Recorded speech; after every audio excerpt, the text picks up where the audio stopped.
आणि आता मुंबई पुण्यातल्या टॉप 9 बातम्या बघूया। मुंबईत बाईक टॅक्सीला परवानगी, वाहतूक कोंडीवर मात करण्यासाठी राज्य सरकारचा निर्णय, तर बाईक टॅक्सीला रिक्षा आणि टॅक्सी चालकांचा विरोध। मुंबईतील हार्बर मार्गावरील लोकलचा वेग वाढलाय। टिळकनगर ते पनवेल दरम्यान लोकल ताशी 95 किमीच्या वेगानं धावणार, प्रवाशांना दिलासा। मुंबईतील पाणीसाठा आता 5.3% पाणी कपातीचं संकट, 31 जुलैपर्यंत पुरेल इतकाच पाणीसाठा शिल्लक। नवी मुंबई आंतरराष्ट्रीय विमानतळाच्या कामांना गती, डिसेंबर 2025 पर्यंत काम पूर्ण करण्याचा प्रयत्न। JNPT ते विमानतळापर्यंत 22 किमीची भूमिगत पाईपलाईन टाकण्यात येणार।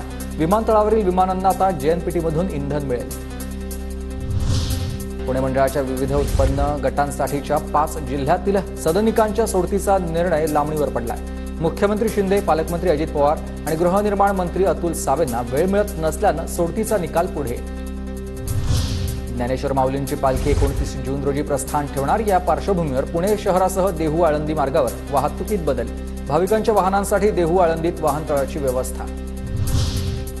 मुंबईतील दरड कोसळण्याच्या घटना टाळण्यासाठी महानगरपालिकेत आढावा बैठक झाली। दरडींचा धोका टाळण्यासाठी सुरक्षा जाळ्या बसवणार, मुख्यमंत्री एकनाथ शिंदेंची माहिती।